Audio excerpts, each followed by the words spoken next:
आप जब अपना करियर चूज़ करते हैं तो आपने कभी सोचा होगा हमें डॉक्टर बनना है, इंजीनियर बनना है, आईएएस ऑफिसर बनना है या तमाम ऐसी चीज़ें जो आपको अच्छी लगती है सुनने में, बोलने में, बताने में। लेकिन क्या अभी कब आपने सोचा होगा कि किसी को सेक्स कोच भी बनना होता है? हमारे साथ पल्लवी हैं और पल्लवी हमें वही बताएंगी कि वो सेक्स कोच हैं और सेक्स कोच क्यों बनी। मैं सेक्स कोच बनी नहीं, जैसे कि मैं आपको पहले भी बता रही थी इंटरव्यू की कि ये एक तरह से ऐसी चीज़ें आती गई जिस वजह से मेरा रुख इस तरफ, इस सब्जेक्ट के ऊपर बढ़ता गया।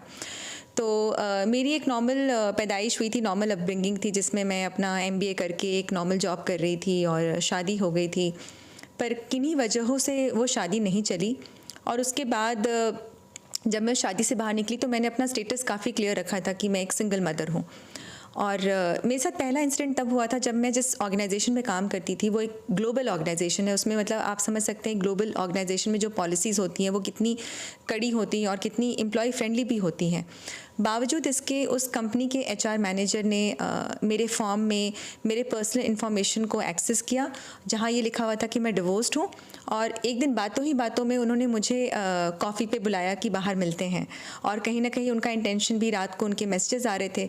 तो वो मेरा पहला, एक तरह से मैं कहूँगी कि एक तारुफ हुआ था कि सेक्शुअल ऑब्जेक्टिफिकेशन ऑफ वुमेन क्या होता है। क्योंकि जब मेरी शादी हुई थी मैं काफ़ी कम उम्र की थी, 25-26 में शादी हो गई थी। हाँ, सेक्सुअल एब्यूज़ जो कि काफ़ी लड़कियों के साथ होता आ रहा है वो मेरे साथ भी हुआ था, पर वो मुझे ऐसा लगा ये तो सबके साथ ही होता है। सबके साथ किसी के ऊपर सीटी बजा दी जाती, किसी को पीछा किया जाता है, किसी को ताड़ा जाता है। तो मैंने उस चीज़ को इतना ज़्यादा मतलब तूल नहीं दिया। लेकिन इसके बाद जब मैं एज अ सिंगल मदर मैंने अपने आप को और निखारना शुरू किया। मुझे लगा कि अब मुझे अपने आप पे ध्यान देना चाहिए, जो मैंने कभी भी शादी में गृहस्थी के बोझ में कभी अपने आप पर ध्यान नहीं दिया था। तो मैं काफ़ी ज़्यादा बाहर जाती थी, कॉन्सर्ट में जाती थी, लोगों से मिलती थी। तो कहीं ना कहीं हमेशा मुझे एक ऑब्जेक्टिफिकेशन दिखता था कि, और मैं ये नहीं कहूँगी कि हर कोई ऐसा है कि मेरे बहुत अच्छे दोस्त भी रहे हैं, पुरुष मित्र भी रहे हैं, पर मैंने काफ़ी हद तक एक ये देखा कि क्योंकि मैं एक सिंगल मदर हूँ, या मैं अगर शॉर्ट ड्रेस पहनती हूँ, या मैं ड्रिंक्स पे जा रही हूँ, तो इसका मतलब कि मैं सेक्सुअली इंटरेस्टेड हूँ। और कई बार ऐसा थोड़ा कंसेंट की भी बात करें तो थोड़ा मजबूर भी किया जाता था कि चलो ना, चलो होटल पास में ही है। मुझे याद है मैं एक महोदय से मिलने गई थी जो मेरी कविता के बहुत शौकीन थे, और जब मैं मिली और मुझे आने में देर हो गई तो उन्होंने कहा मैं तुमको छोड़ देता हूँ। तो मैंने मतलब सोचा कि आप क्यों तकलीफ़ उठा रहे हैं, पर उन्होंने कहा नहीं, मैं तुमको छोड़ देता हूँ। अब रास्ते भर वो कह रहे हैं कि चलो एक ड्रिंक करने के लिए होटल चलते हैं।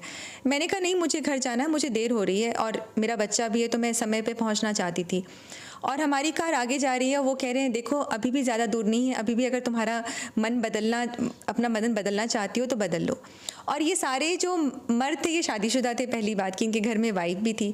तो मुझे लगा कि ये सेक्स को लेकर, क्योंकि जाहिर सी बात है कि जो इंटेंशन था वो एक सेक्सुअल इंटेंशन था, क्योंकि हमारी बात तो हो चुकी थी और क्या बात करनी है। तो मुझे लगा कि ये एक जो भूख है ये समाज में तो सामने आ नहीं रही, पर कहीं ना कहीं इसने मुझे अपने अंदर एक बहुत ज़्यादा पीड़ा उत्पन्न की कि मुझे लग रहा है कि आप बिना मेरे चाहे, सिर्फ इसलिए कि मैं एक औरत हूँ और सिर्फ इसलिए कि मैं अपनी मर्ज़ी से आपके साथ ड्रिंक करने आई हूँ, आप मुझे बाध्य नहीं कर सकते। तो ये over a period of time ऐसे सिलसिले होते गए। तो फिर मैंने थोड़ा पढ़ना शुरू किया कि क्यों है ऐसा, एक ये भूख मुझे दिख रही है पर ये समाज में तो कोई इसकी बात नहीं कर रहा, इस भूख की बात नहीं कर रहा। और मेरी औरतों से भी बात होती थी, वो भी कुछ बताती थी, जैसे कि मैरिड औरतें हैं, तो वो मेरी फ्रेंड ही थी। तो कभी भी इस सब्जेक्ट को लेकर बात नहीं होती थी। मतलब हम हर तरह की बात करते थे, हर चीज़ की बात करते थे, पर इस सब्जेक्ट को हमने कभी टच भी नहीं किया। हमारे निजी रिलेशनशिप कैसे थे अपने हस्बैंड्स के साथ बेडरूम के अंदर, इसके बारे में कभी बात नहीं की। तो मुझे मेरे अंदर एक उत्सुकता सी उत्पन्न हो रही थी कि क्या है। और फिर मैंने काफ़ी रिसर्च करना शुरू किया, तो मुझे ये पता चला कि टीनेज प्रेगनेंसीज़ बहुत हैं। मतलब कि इंडिया में 1/3 ऑफ प्रेगनेंसीज़ टीनेज प्रेगनेंसीज़ हैं, जो कि बहुत बड़ा नंबर है।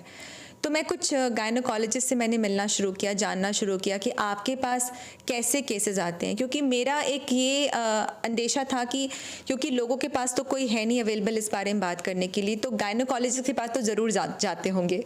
ये मैंने एक अपने से अनुमान लगाया। तो फाइनली मुझे याद है मैं गुड़गांव में एक काफ़ी बड़ा हॉस्पिटल है, उनकी एचओडी से मिली थी मैं, वो गायनोकोलॉजिस्ट थी, और उन्होंने कहा 2 साल पहले की घटना है कि एक लड़की उनके पास आई थी, 15-16 साल की लड़की थी और अपर क्लास की लड़की थी। मतलब हमारा एक ये भी कहना होता है कि भाई ये हमारे यहाँ अच्छे घर के लोग नहीं करते, ये जो कस्बों में रहते हैं या रूरल एरियाज़ में रहते हैं वहाँ के बच्चे करते हैं, स्लम एरियाज़ में रहते हैं। ये एक बहुत ही बड़ा मिथ है। तो वो जो लड़की थी वो एक बहुत ही अपर क्लास को बिलोंग करती थी, 15-16 साल की लड़की थी। वो अपना एबॉर्शन करवाने आई थी और वो 4थे महीने में थी, उसका फर्स्ट ट्राइमेस्टर कंप्लीट हो चुका था और उसको इस बात का कोई आइडिया नहीं था।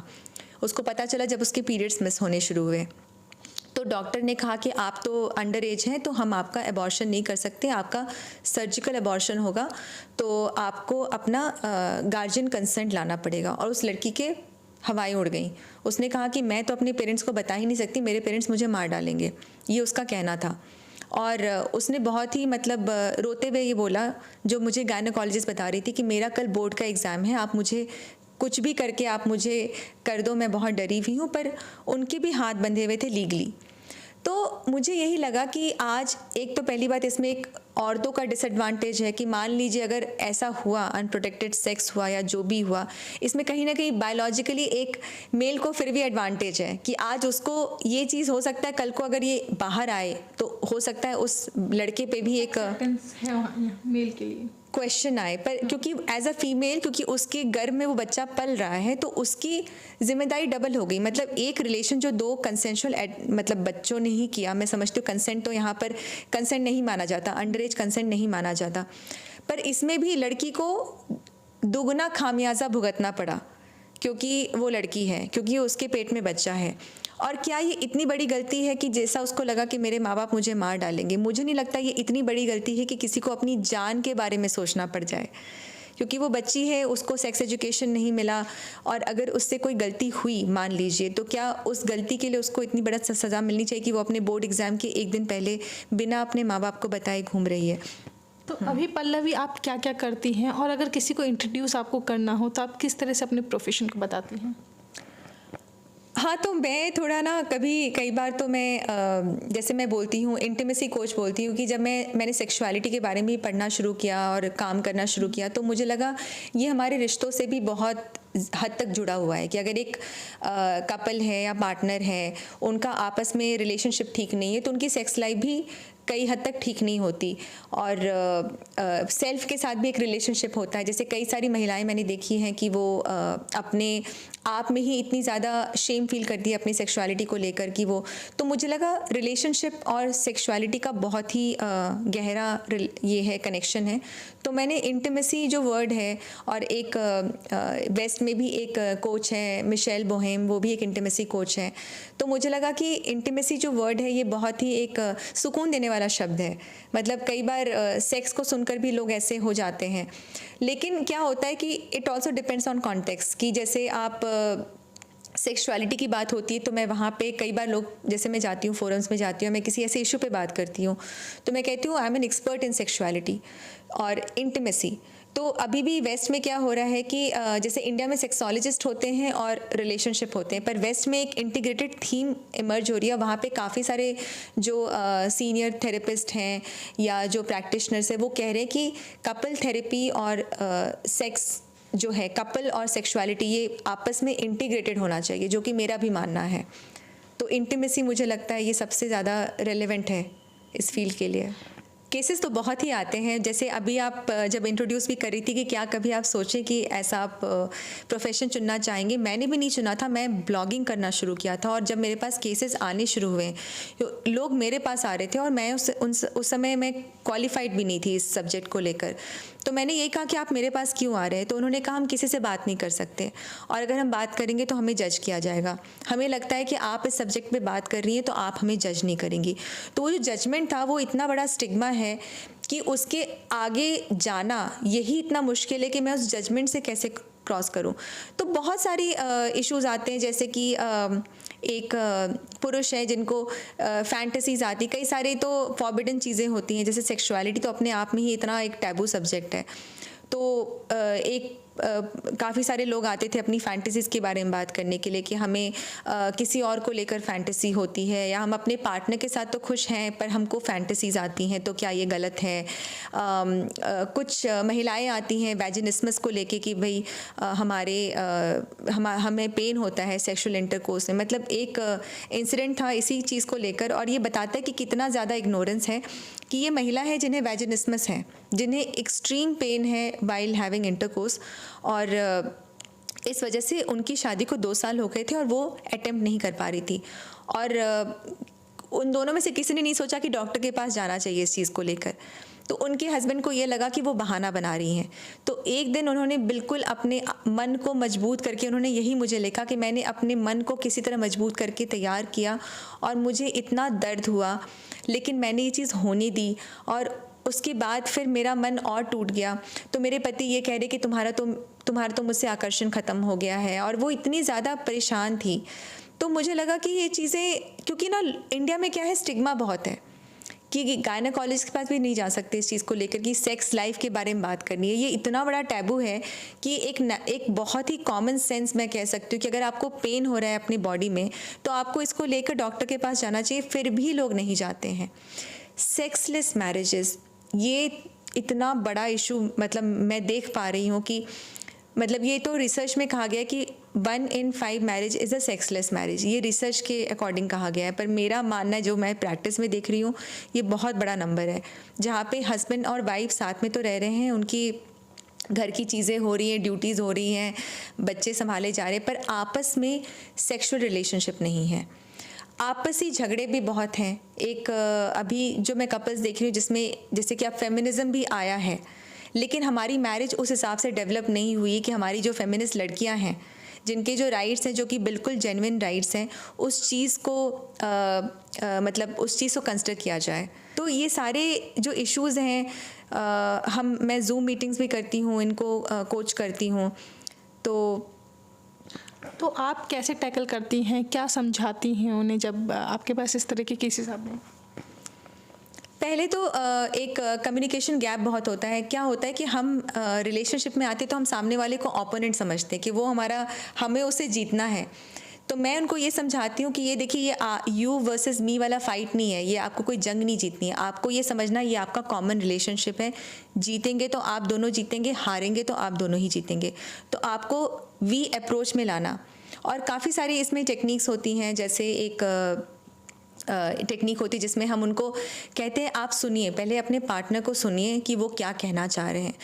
सुनना इसका मतलब ये नहीं कि आप एग्री कर रहे हैं, क्योंकि कई बार हमें क्या लगता है कि हमें हामी भरनी है, तो हम ऐसा लगता है कि अच्छा हमें उनकी बात माननी है तो हम छोटे हो जाएंगे या वो हमारे ऊपर हो जाएंगे, उनकी पावर ज़्यादा हो जाएगी। तो पावर स्ट्रगल मैंने बहुत देखा है रिलेशनशिप में कि पावर पोल्स क्रिएट हो जाते हैं। तो उस चीज़ को, उस डायनेमिक को ब्रेक करने का सबसे अच्छा तरीका क्या है कि आप ये समझे कि हर इंसान के पीछे, उस इशू के पीछे कहानी होती है कि वो चीज़ उसके लिए क्यों इम्पॉर्टेंट है। जैसे कि अगर मैं इन्हीं महिला का एग्जाम्पल दूँ तो इनके लिए बाद में ये भी निकल के आया कि इन्होंने अपनी माँ को बचपन से ही देखा था कि वो एक आम जिंदगी जी रही थी और जो घर के काम करती थी। तो इनका हमेशा ये था कि मैं हमेशा एक करियर वुमेन बनूंगी। तो चूँकि घर में अगर थोड़ी सी भी नॉइज़ और डिस्टर्बेंस हो रही है, वो उनकी आइडेंटिटी को भी आहत करती थी कि मेरा अपना कोई अस्तित्व नहीं है, मैं अपने हिसाब से चीज़ें नहीं कर सकती। क्योंकि उन्होंने ये खुद, जब हमने फर्दर मतलब उसमें इंट्रोस्पेक्शन किया, तो उन्होंने ये बोला कि मेरी आइडेंटिटी जो है वो एक मॉडर्न इंडियन वुमेन की है और मैं पावरलेस फील करती हूँ। तो बात निकली थी स्पेस को लेकर, पर बाद में पता चला कि वो आइडेंटिटी से रिलेटेड है। तो कई सारी गहरी घटनाएं होती हैं। कुछ होते हैं टॉक्सिक रिलेशनशिप, जिसमें जो महिलाएं होती हैं वो टॉक्सिक रिलेशनशिप में रहती हैं, उन्हें पता नहीं होता कि इमोशनल अब्यूज़ क्या है। तो उनको इस बारे में कोच करना कि गैस लाइटिंग क्या होती है, इमोशनल अब्यूज़ क्या होता है। आप डिनायल मोड में हैं, आपको फील भी हो रहा है पर आप कुछ कर नहीं पा रही क्योंकि आपके अंदर फियर इतना है कि आप अकेले नहीं रह सकती। ये खुद मेरे साथ भी हुआ था जब मैं अपनी शादी में भी थी, क्योंकि मैं बहुत जल्दी ही माँ बन गई थी। मतलब शादी के 1 साल के बाद ही मैं माँ बन गई थी। तो मुझे लगा कि मैं अकेले तो अब जी नहीं सकती इस बच्चे के साथ, और ये डर मैं आज भी महिलाओं में देखती हूँ। मैं ये नहीं कह रही कि आपको अपनी शादी से बाहर निकलना है, पर आप अपनी शादी में सिर्फ इसलिए हैं क्योंकि आपको लगता है कि आपको बच्चे को पालना है। आई थिंक बच्चा प्राइमरी वजह नहीं होना चाहिए शादी चलाने का। प्राइमरी वजह होना चाहिए कि जो पार्टनर है उनकी पार्टनरशिप प्राइमरी वजह होनी चाहिए, पर वो मैंने देखा है कि पार्टनरशिप सेकेंडरी हो जाती है और बच्चे प्राइमरी ऑब्जेक्टिव हो जाते हैं, क्योंकि लोग बच्चों के लिए रह रहे हैं। तो क्या लोग आपको समझ पाते हैं और किस तरह के लोग आते हैं? क्योंकि मतलब जिस तरह की आप कोच करती हैं और जिस तरह के मुद्दों पे आप बात करती हैं, तो क्या एक ही वर्ग आता है या आपके पास गांव देहात की जो पढ़ी लिखी महिलाएं नहीं हैं या पुरुष नहीं हैं, उस तरह के लोग भी आपके पास आते हैं? हाँ, एक महिला आई थी, वो बहुत ही मतलब तमिलनाडु में कहीं एक छोटे से कस्बे में बिलोंग करती थी। उन्होंने मेरा इंस्टाग्राम पे एक लाइव देखा था, तो उन्होंने कहा था कि मैं सेक्स टॉय यूज़ करना चाहती हूँ पर मेरे पास इतने पैसे नहीं हैं, तो क्या आप मुझे घर में उपलब्ध कुछ सामान है जिसको मैं यूज़ कर सकती हूँ एज अ सेक्स टॉय। तो देखिए, हम कई बार इसमें क्या होता है कि एक लीगल बाउंडेशन भी होती है, क्योंकि सामने वाला उस एडवाइस को कैसे लेकर करेगा। तो मैंने उनको काफ़ी एक मेडिकल जर्नल था, उसका मैंने लिंक उनको भेजा कि आप इसको पढ़िए और इसको देखिए इस हिसाब से। तो ये क्वेश्चन बहुत ऐसा था कि वो बहुत ही एक बैकवर्ड टाउन से आ रही थी, लेकिन क्योंकि इंटरनेट जो है वो एक इट्स अ ग्रेट लेवलर, मतलब ये इक्वलाइज़र है, इसने सबको बराबर कर दिया है। तो इन्फॉर्मेशन एक्सेस सबके पास है, सेक्स टॉय उनको भी समझ में आ रहा है और बेंगलोर में बैठी एक 28 साल की युवती है, उसको भी समझ में आ रहा है। तो यहाँ पे मैंने देखा था कि छोटे शहरों से ज़्यादातर नहीं आते। कई बार क्या होता है ना, लोग अपनी सेक्सुअल फ्रस्ट्रेशन को भी उड़ेलने आते हैं। ये मुझे बहुत बाद में समझ में आया, जब वो मेरे साथ बहुत ही अपनी निजी, अपनी सुहागरात की बातें कर रहे हैं कि हमारे सुहागरात में हमने ये किया वो किया। तो मुझे बाद में एक समझ में आया कि एक डिप्रेशन भी है कहीं ना कहीं। उनको लगता है कि अगर कोई महिला बात कर रही है तो उसके सामने बात करने से हो सकता है वो रिस्पॉन्ड करेगी और हमें कुछ इंस्टेंट प्लेजर मिलेगा। तो ऐसे केसेस भी बहुत होते हैं, जो कि अब मैं थोड़ा उनको या तो ब्लॉक कर देती हूँ या मैं उनको स्पैम कर देती हूँ। तो ये भी बहुत सारे केसेस आते हैं। बड़े शहरों में भी आते हैं, जैसे लोग आते हैं, उनकी अलग समस्याएं होती हैं कि एक्स्ट्रा मैरिटल अफेयर्स होते हैं। ये आते हैं कि हाँ, या तो उनका इंटेंशन होता है या फिर शादी में भी काफ़ी सारी सेक्सुअल, जैसे अभी मेरे पास एक कपल आया था जिन्होंने कहा कि हम अपनी शादी को ओपन करना चाहते हैं। तो वो जानना चाह रहे थे कि क्या हमको क्या किन चीज़ों का ध्यान रखना है कि अगर हम किसी पार्टनर को बुला रहे हैं, हमको अपनी शादी नहीं तोड़नी पर हम चाहते हैं थोड़ा एक्सपेरिमेंटेशन करना। तो ये सब चीज़ें, मतलब हम कहेंगे इंडिया जो है वो लैंड ऑफ कामसूत्रा है। मैं भले ही शायद कुछ गिने चुने लोगों में आ रही होंगी जो सेक्स के बारे में खुलकर बात करते हैं, पर मैं कहूँगी कि ये बात हमेशा से जारी रही है, ये बात कोई नई नहीं हुई है। लेकिन लोग बंद कमरों में कर रहे हैं, चुपचाप कर रहे हैं, छुप कर रहे हैं। पर हर किसी के अंदर क्यूरियोसिटी है, एक प्लेजर है, हर किसी ने प्लेजर फील किया है, हर कोई प्लेजर चाहता है। तो कहीं से भी कोई प्रोफेशनली हो सकता है इस चीज़ की एक नई शुरुआत हुई है, पर अगर मैं पर्सनल लेवल पे कहूँ तो ये चीज़ हमेशा से थी। ये हमारे बचपन से थी, जब हम रिमोट का चैनल चेंज करते थे, जब टीवी पे कोई ऐसा ऐड आ रहा होता था, या हम बगले झाँकने लग जाते थे जब कुछ भी ऐसी सीन आ रही हो फिल्म में। तो ये चीज़ें शुरू से ही चली आ रही हैं।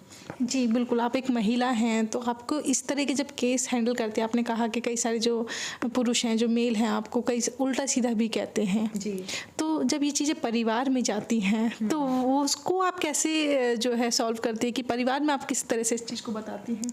हाँ, आज ही मतलब मेरी डीपी थी, व्हाट्सएप पे डीपी लगी थी जिसमें मैंने एक स्लीवलेस स्ट्रैप ड्रेस पहनी थी और मेरी माँ ने अचानक से देखी और मैं निकल ही रही थी इंटरव्यू के लिए। तो उन्होंने कहा कि तुमको डीपी चेंज करनी है, बहुत ही शर्मनाक है, ये अच्छे घर की लड़कियाँ ऐसे कपड़े नहीं पहनती। जबकि वो डीपी सिर्फ मेरे कंधों तक थी और शायद मेरी ब्रा का एक बेल्ट दिख रहा था जो कि मैंने छोड़ दिया था। मतलब मैंने भी सोचा कि अगर मेरी ब्रा का एक बेल्ट दिख रहा है तो क्या मतलब सच में ये कोई ऐसी चीज़ है जिसको छुपाया जाए। मुझे लगा ऐसी कोई बात नहीं कि छुपानी चाहिए अगर वो एक हल्का सा स्ट्रिप दिख रहा है। तो मैं कहूँगी घर वालों के साथ मुझे कभी ओपनली रेसिस्टेंस फील नहीं हुआ, क्योंकि ये था कि मैं फिनेंशियली इंडिपेंडेंट थी। जैसे आज भी मैं लोगों को कहती हूँ जो गे इंडिविजुअल्स है जो अपनी सेक्सुअलिटी को ओपन करना चाहते हैं, मैं उनको पहली बात कहती हूँ आप पहले फिनेंशियली इंडिपेंडेंट हो जाएं। आप अपने पेरेंट के अंदर रह के आप इस चीज़ को ओपन नहीं कर सकते, क्योंकि आपको भी पता है कि आपके पेरेंट्स आपको सपोर्ट नहीं करेंगे। तो मेरे लिए ये अच्छा हुआ था कि मैं फिनेंशियली इंडिपेंडेंट थी, अपने माँ बाप पे आर्थिक रूप से निर्भर नहीं थी। और बाकी रिलेटिव्स की तरफ से मुझे बहुत ज़्यादा मतलब बिल्कुल ही अनएक्सपेक्टेड एक रेसिस्टेंस मिला, एक जजमेंट मिला, क्योंकि मेरी एक बहुत ही मेरी मतलब बहन भाई भी थे जो मेरे उम्र के थे या छोटे थे, कि मैं उन लोगों ने बात करनी बंद कर दी थी और ये डिवोर्स से ही शुरू हो गया था। लेकिन जब सेक्सुअलिटी की बात आई तब तो खैर जैसे कहते हैं कड़ेले पे नीम चढ़ा, तो उसके बाद तो सब ने ही बात करनी बंद कर दी और मुझे भी समझ में आ गया कि लोग डिस्टेंस बना रहे हैं। बाद में मुझे पता चला कि मेरे रिश्तेदार अपने बच्चों को कह रहे कि नहीं, आपको उनसे बात नहीं करनी है, वो ख़राब लड़की हैं, वो ख़राब बातें करती हैं, आप उनसे दूर रहिए। उनमें से कुछ बच्चे मेरे पास भी आए कि हमको मना किया जाता है आपसे बात करने के लिए, मतलब चाहे वो जो भी हो, मतलब मेरे घर के रिश्तेदार हैं। तो ये मुझे थोड़ा सा दुखद लगा था, क्योंकि मैं बहुत ही इम्पॉर्टेंट काम कर रही हूँ। रोज़ाना मेरे पास ऐसी कहानियाँ आती हैं जिससे हर दिन मेरा ये विश्वास पुख्ता होता जा रहा है कि मैं सही रास्ते पे चल रही हूँ। और अगर मैं नहीं रहूँगी तो शायद दूसरी पल्लवी आने में या तीसरी पल्लवी आने में पता नहीं कितने साल लगेंगे। और ये 1 अरब की आबादी है, इसमें तो वैसे ही हम जैसे बहुत सारे लोगों की ज़रूरत है। तो आई थिंक जो मेरे पास कहानियाँ आती हैं उसने मेरा विश्वास ये टिकाए रखा है कि घर से भले ही मेरे पेरेंट्स का ज़्यादा कुछ नहीं था रेसिस्टेंस, मेरे पिता से मेरी बात नहीं होती थी, कम बात होती थी, पर उन्होंने कभी ऐसे आकर नहीं बोला। अब वो बात करने लग गए, अब वो कहते हैं हाँ तुम ठीक काम कर रही हो। क्योंकि अभी जैसे इंटरव्यूज़ भी आ रहे हैं मीडिया में, तो वो पढ़ते हैं तो उनको लगता है कि हाँ, जब मीडिया वाले बात कर रहे हैं, जैसे आप लोग बात कर रहे हैं, तो उनको लगता है चलो कुछ तो कर रही होगी तभी तो बात हो रही है। तो इस हिसाब से उन्होंने और मैं उनको ब्लेम नहीं करती, वो सिंपल से लोग हैं, छोटे शहर के लोग हैं, उनकी अपब्रिंगिंग वहाँ की है। महानगरों की जो समस्याएं हैं वो उनको पता ही नहीं कि क्या चल रहा है। जी, आप कहाँ से आती हैं पल्लवी, और घर में किस तरह का माहौल था जब आपकी बचपन में परवरिश हुई? किस तरह का माहौल था? परवरिश मतलब मेरा सेक्सुअल अब्यूज़ हुआ था जब मैं 6 महीने की थी। मतलब मेरी माँ, मेरी पड़ोस में एक नौकर रहता था, वो 12-13 साल का था, और मेरी माँ मुझे उसको दे के जाती थी कि वो मेरा मसाज करे, और वो मुझे फिंगर करता था। और एक दिन मेरी माँ ने ही ये चीज़ देखा। तो देखिए, ये बात है 1983 की बात है, मतलब आज से 38 साल पहले की बात है, ये तब की घटना है। तो मतलब हम कहते हैं अपब्रिंगिंग कैसी रही, मैंने तो उस टाइम पे ही देखा। मतलब ये तो मुझे पता भी नहीं था, क्योंकि मैं 6-7 महीने की थी, तो मुझे मेरी माँ ने ऐसे ही बताया था कि ऐसा भी हुआ था। और उसी मोहल्ले में एक भैया थे जो 6-7 साल मुझसे बड़े थे। एक बार उन्होंने आके अपना पीनस मेरे बट पे रगड़ा था जब मैं 7 साल की थी। तो उन्होंने पैंट पहनी हुई थी और मैं सीढ़ी पे खड़ी थी, ऐसे नीचे देख रही थी, वो मेरे पीछे आए, उन्होंने रगड़ना शुरू किया।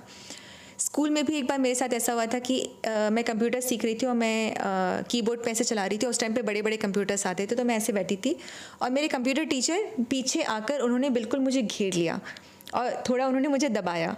तो मैं और ऐसे कर गई, मैं इस तरह से और थोड़ा मतलब ना सिकुड़ गई कि मैं थोड़ा स्पेस बनाऊँ। तो जैसे मैं सिकुड़ रही थी वो भी और क्लोज आ रहे थे, पर मैं 4th क्लास में थी। तो अब 4th क्लास के बच्चे को क्या पता कि ये क्या है और क्यों हो रहा है। एट बेस्ट वो ये बता सकता है कि मैं कंफर्टेबल नहीं हूँ, जो कि मुझे भी पता था, पर मेरे पास कोई लैंग्वेज नहीं थी। तो अपब्रिंगिंग में और फिर और भी चीज़ें, जैसे कि हाँ देखना, ताड़ना, फिर क्रशेस भी मेरे अंदर आ रहे थे। जब मैं बड़ी हो रही थी 13-14 साल की, तो मेरे अंदर एक नेचुरल सा आकर्षण आ रहा था अपने क्लास के किसी एक लड़के के लिए, या किसी मोहल्ले में कोई एक लड़का था। पर मुझे हमेशा ये लगता था कि नहीं, लड़कियों को अप्रोच नहीं करना चाहिए, लड़कों का काम होता है। तो मुझे आज भी ये चीज़ लगती है कि शायद कुछ लोग मुझे पसंद भी करते थे, पर शायद वो भी यही सोच रहे हैं, क्योंकि अब मैं लड़कों से सुनती हूँ कि वो कहते हैं हम कैसे किसी लड़की को अप्रोच करें। तो ये दोनों जो वर्ग हैं, महिला वर्ग या पुरुष वर्ग, उनको लगता है हम एक दूसरे को अप्रोच कैसे करें, क्योंकि डेटिंग एजुकेशन नहीं है। एक शर्म है कि प्री मैरिटल कुछ भी है, माँ बाप की रजामंदी से शादी कर सकते हैं। आज भी वो चीज़ मैं देखती हूँ और ये चीज़ें मतलब मेरे बढ़ते हुए जो मेरी अपब्रिंगिंग थी, ये सब हिस्सा रहा है कि अगर मैं सेक्सुअलिटी के पर्सपेक्टिव से बात करी हूँ, उस दृष्टिकोण से बात करी हूँ कि ये घटनाएं हो रही थी। और एक चीज़ थी कि जब मेरा एक रिलेशनशिप हुआ था शादी के पहले, जो कि काफ़ी सीरियस रिलेशनशिप था, फाइनली लड़के ने ही पुल बैक कर लिया कि मैं शादी नहीं करूँगा, और हमारे बीच सेक्सुअल रिलेशनशिप भी हो चुका था। उसके बाद मुझे अरेंज मैरिज करनी थी, और मैंने अपनी माँ को बताया कि क्या मैं ये बता दूं कि अफेयर हुआ था। उन्होंने कहा नहीं, बिल्कुल मत बताना, तुम्हारी शादी टूट जाएगी, और ये तो बिल्कुल ही मत बताना कि तुम वर्जिन नहीं हो। और मैंने भी फिर एक तरह से समझिए वो नाटक ही किया कि मैं वर्जिन हूँ, और मुझे खेद भी रहा कि मुझे ये सब क्यों करना पड़ रहा है। और मेरे पास आज भी ऐसी समस्याएँ आती हैं जहाँ पर लड़कियाँ मुझसे पूछती हैं कि मैम हमारे हस्बैंड को पता तो नहीं चलेगा कि हम वर्जिन नहीं हैं। और मैं उनको मतलब एक तरह से मैं कहूँ कि थोड़ा मैं उनको वैसे ही बोलती हूँ, थोड़ा लाइटली भी बोलती हूँ कि चिंता मत कीजिए, उनको किसी भी तरह से पता नहीं चलेगा। क्योंकि ना कहीं मेरे अंदर भी एक गुस्सा है कि इस चीज़ को क्यों जज किया जा रहा है कि अगर वो वर्जिन नहीं है तो क्या वो गंदी हो गई? ये गंदगी से क्यों जोड़ा जा रहा है कि अगर एक रिलेशनशिप हुआ और आप नए सिरे से ज़िंदगी शुरू कर रही हैं, आप शादी कर रही हैं, ठीक है, आप सच बताइए, लेकिन लड़का इसलिए छोड़ रहा है क्योंकि वो लड़की वर्जिन नहीं है। मुझे कहीं ना कहीं इसके पीछे एक गंदगी का रीज़न दिखाई देता है, जो कि बिल्कुल ही गलत है। प्रेफरेंस से बढ़कर ये हो जाता है कि वो लड़की सूटेबल नहीं है क्योंकि वो वर्जिन नहीं है। ये जो एक हमने हिपोक्रेसी क्रिएट किया है वर्जिनिटी को प्योरिटी से लिंक करके, इस चीज़ से हम को उबरना है। तो क्या आप स्कूल के बच्चों को या छोटे बच्चों को भी सेक्स एजुकेशन देती हैं? जिस तरह आपने बताया कि बचपन में आपके साथ कितना कुछ हुआ है, और हमारे देश में भी बल्कि दुनिया में भी बच्चों के साथ बहुत सारी चीज़ें होती हैं, तो क्या आप बच्चों को भी सेक्स एजुकेशन देती हैं? मेरा मेजर जो काम है वो एडल्ट सेक्सुअलिटी के अराउंड है, लेकिन मेरे पास आते हैं, मतलब कि बच्चों की भी कम आते हैं, पर आते हैं, केसेस आते हैं, बच्चों के माँ बाप के आते हैं। जैसे कुछ का पेरेंट्स हैं, उन्होंने अपने बच्चों को न्यूड पिक मतलब वीडियोस देखते हुए देख लिया। 8 साल का बच्चा है और वो गूगल पे सर्च कर रहा है नेकेड बट या पुसी सर्च कर रहा है, तो एक माँ आई, वो बहुत ही ज़्यादा एकदम मतलब विचलित थी कि मैं तो सोच नहीं सकती कि 8 साल के बच्चे के दिमाग में ये वर्ड आ सकता है। बाद में उन्होंने देखा कि कोई बच्चा गेम देख रहा था, उस गेम में क्लिक करते करते वो कहाँ उस वर्ड तक पहुँच गया। तो इंटरनेट तो माया जाल है, और बच्चे को अगर आप इंटरनेट पे छोड़ रहे हैं तो उस माया जाल में किस हद तक, किस ब्लैक होल में जाएगा आपको भी नहीं पता। तो मैं कहती हूँ आप विजिलेंट रहें, आप ब्राउज़र हिस्ट्री चेक करें। मैं खुद अपने बच्चे की ब्राउज़र हिस्ट्री चेक करती हूँ, पर माँ बाप नहीं करते। कई माँ बाप को पता भी नहीं कि ये सब होता है। तो एक पेरेंट थे जिनका 19 साल का बच्चा था, वो आए मेरे पास, उन्होंने कहा कि मैंने आज अपने बच्चे के बैग में कॉन्डोम देखा है, तो क्या कुछ डरने की बात है? मैंने कहा आपको तो खुश होना चाहिए क्योंकि बच्चा प्रोटेक्टेड सेक्स कर रहा है, बच्चा तो बालिग है। तो उन्होंने कहा हाँ ये बात तो सही है कि कम से कम बच्चा सेफ तो है। तो सेक्स वर्ड का मतलब थ्रेट, मतलब कि रेड अलार्म, जैसे एम्बुलेंस में रेड अलार्म बजता नहीं करके, मुझे लगता है ये लोगों के दिमाग में वैसे ही आता है। और ये आता कहाँ से है? पॉर्न से आता है। अगर हम अपनी लेगेसी को कामा सूत्रा से जोड़े, अनफॉर्चुनेटली कामा सूत्रा को भी हमने बुक ऑफ सेक्स पोजीशन बना दिया है, जो कि बिल्कुल ही नहीं है। कामा सूत्रा में गृहस्थ जीवन की बात होती है, रिश्तों की बात होती है, पुरुष और स्त्री के अपने सिंगार की बात होती है। कामा सूत्रा एक बहुत ही अच्छी किताब है, बहुत ही सुंदर किताब है, पर इसको भी हमने कमर्शलाइज कर दिया, बेच दिया, क्योंकि हम इस पे पैसा कमाना चाहते हैं। तो मैं वही कहूँगी कि लोगों ने जब पॉर्न देखा, हर कोई पॉर्न देखकर ही बड़ा हुआ है। मैंने भी पहली बार पॉर्न ही देखा था, मेरे बॉयफ्रेंड ने मुझे पॉर्न दिखाया था। तो हमको लगता है जो हम पॉर्न में देख रहे हैं वही चीज़ होती है, और पॉर्न तो गंदा होता है। तो ये सारे इमेजेस हमारे माइंड में चल रहे हैं। इनकम आपको कैसे होती है? क्या इससे कुछ इनकम सोर्स भी है, और क्या आपका घर परिवार इससे चल पाता है? हाँ, ये एक मतलब मेरे शुरू में मैंने जब इसको प्रोफेशन को चुना भी था तो मैं पार्ट टाइम ही कर रही थी, क्योंकि मेरे अंदर भी यही सवाल था कि क्या मैं इसको एज अ प्रोफेशन कर सकती हूँ। एक चीज़ अच्छी थी कि वेस्ट में ये ऑलरेडी एक एस्टैब्लिश प्रोफेशन है। वेस्ट में बहुत सारे सेक्सुअलिटी कोचेस, एजुकेटर्स और थेरेपिस्ट हैं। तो मुझे ये पता था कि इंडिया में तो खासकर ज़्यादा नीड है, क्योंकि आबादी ही इतनी बड़ी है, और वैसे ही एक बातचीत होती नहीं इन चीज़ों में। मेंटल हेल्थ वैसे ही टैबू है। तो मैंने शुरू किया तो कोचिंग सेशन, जैसे मैंने पहले डिग्री ली थी, तारशी है, वहाँ से मैंने एक सेक्सुअलिटी एजुकेशन की डिग्री ली। उसके बाद मैंने फॉलोअप किया, काफ़ी सारे कोर्सेज़ मैंने फॉलोअप कोर्सेज़ किए। तो अब मैं as a coach, as an educator काम करती हूँ। मैं सेशंस लेती हूँ जिसमें लोगों की ये सारे, मुझे लगता है पहले लोगों को अनलर्न ज़्यादा करना है, लर्न करने के पहले उनको अनलर्निंग करनी है। पहले उनको ये जानना है कि जो वो जान रहे हैं, जो फिल्म और सिनेमा में देख रहे हैं, वो रियल लाइफ में नहीं होता। तो ये मेरे सेशंस होते हैं। फिर मैं कुछ कंपनीज़ के लिए एज अ कंसल्टेंट काम करती हूँ, सेक्सुअल वेलनेस कंपनी। जैसे आज भी एक कंपनी के साथ मेरा एक उनके प्रोडक्ट्स आते हैं मेल सेक्सुअल स्टैमिना को लेकर या इनफर्टिलिटी को लेकर। तो ऐसे कई सारे प्रोडक्ट टाइप्स होते हैं। कंपनी सेक्सुअल वेलनेस कंपनीज भी काफ़ी सारी इंडिया में आ रही हैं। ये भी एक बहुत अच्छा एक वेलकम मूव है। क्या जो आप एक महिला हैं, तो हमारे क्या देश में और भी हैं ऐसे कोच? और अगर आप महिला हैं तो जो एक पुरुष होता है और एक महिला होती है, उसमें किस तरह का फ़र्क आप देख पाती हैं? मुझे तो कई सारे पुरुष ये बोलते हैं कि आपका तो भाग्य अच्छा है कि आप महिलाओं के सेक्स की बात कर रही हैं। अगर यही बात कोई पुरुष कर रहा होता तो उसको तो मतलब अभी तक लोगों ने लताड़ दिया होता और उसका तो कैरेक्टर सर्टिफिकेट दे दिया होता, क्योंकि मी टू जो हुआ था उसके बाद हमेशा से ये एक पुरुषों के ऊपर एक कहीं ना कहीं एक छाया सी है कि हाँ जो कि ऐसा नहीं है। मैं बहुत सारे ऐसे दोस्तों को जानती हूँ। मैं भी हाल में ही एक पुरुष से मिल के आई और मैंने उनसे, पुरुष मित्र थे, तो उनसे पूछा मैंने कि आपका कैजुअल सेक्स के बारे में क्या ख्याल है। उन्होंने कहा कि मैं कुछ नहीं कह सकता क्योंकि मेरे लिए हमेशा ये एक रिलेशनशिप से जुड़ा हुआ था। तो ऐसे भी हैं लोग जो कि ठीक है, कुछ लोग हैं जो मी टू में थे और ऐसे अभी भी लोग हैं, पर अच्छे लोग भी हैं। तो पुरुषों को तो एक ये चीज़ मैंने देखा है उनके अंदर की, स्पेशली इंडिया में, कि हम बात नहीं कर सकते खुल के वरना हमें तो जज किया जाएगा। और महिलाओं में काफ़ी सारी, मतलब जब मैंने 5 साल पहले शुरू किया था मीना, और ये एक बात है कि मैं बहुत ज़्यादा इसका जिक्र नहीं करती। मैं एक लड़की से राइटिंग ले रही थी कि आप लिखिए हमारे ब्लॉग के लिए। तो उन्होंने कहा मैं लिखूंगी पर मेरा नाम गुप्त रहे, मैं ओपनली नहीं लिख सकती। तो मैंने कहा क्यों? कह रही है कि मैंने एक बार लिखा था और एक लड़का उस चीज़ को पढ़कर मेरे पीछे पड़ गया था और मेरी जान पर बनाई थी। तो उसने ये कहा कि सेक्स के बारे में बात करने से इंडिया में आपकी जान पर बना सकती है। और मैं भी उस समय काफ़ी ज़्यादा, इस बात ने मुझे भी अंदर तक झकझोर दिया था। लेकिन वो 5 साल पहले की बात है और आज की बात है। आज कितनी सारी यंग लड़कियां, इंस्टाग्राम जो है, मुझे लगता है इट्स अ ग्रेट प्लेटफॉर्म कि इंस्टाग्राम में उनको एक तरह से एनोनिमिटी मिलती है, क्योंकि वो फेसबुक जो है वो कहीं ना कहीं एक फैमिली बुक हो गया है कि उसमें आपके सारे कनेक्शंस हैं।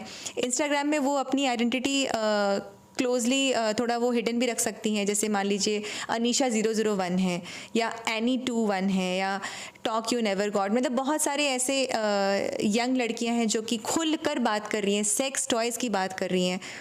तो कोच कोई है आपके अलावा इंडिया में? मैं नहीं जानती हूँ कि कोई सेक्स कोच भी है। हाँ है, नियति शाह हैं जिन्होंने एक्चुअली मुझे इंस्पायर किया। मुझे भी पहली बार उनसे ही पता चला कि सेक्स कोच होता है, और थैंक्स टू हर कि उनको जानने के बाद, अदरवाइज़ मैं इस प्रोफेशन में कभी नहीं आती, क्योंकि मुझे पता ही नहीं था कि कोई है। तो नियति शाह है, रीमा अहमद है, करिश्मा हैं, और भी काफ़ी सारे लोग हैं जो हैं, माया जम्मा है, स्वाति जगदीश है, बहुत सारे लोग हैं जो काम कर रहे हैं, औरतें काम कर रही हैं। जी, आप एक मदर भी हैं, आपका एक बेटा भी है। तो आपका बेटा आपसे किस तरह की बातें करता है? क्या वो इन चीज़ों को लेकर शर्माता है? और बाहर जब अपने दोस्तों में बात करता है तो क्या वो आपके बारे में, कि उनकी मम्मी किस तरह की बातें करता है, वो खुल के बात कर पाता है इन चीज़ों को? देखिए, बच्चों के साथ क्या है ना, मैं कहूँगी एज अप्रोप्रिएट इन्फॉर्मेशन होनी चाहिए, क्योंकि होता क्या है कि सेक्सुअलिटी में प्रिवेसी और बाउंड्रीज़, इनका बहुत बड़ा रोल है कि आपको किस एज में कितनी इन्फॉर्मेशन चाहिए। बच्चों की सबसे बड़ी प्रॉब्लम क्या होती है, अगर बच्चा कोई पॉर्न देख रहा है, जैसे कि कहा गया है कि 10 साल एक एवरेज एज होती है जहाँ पे एक बच्चा पॉर्न पहली बार देखता है। तो बच्चों का ब्रेन उस हिसाब से डेवलप नहीं होता है, उनकी इंटेलेक्चुअल डेवलपमेंट इस तरह से नहीं होती कि वो उस इन्फॉर्मेशन को प्रोसेस कर पाएँ जो उनके एज के अनुरूप नहीं है।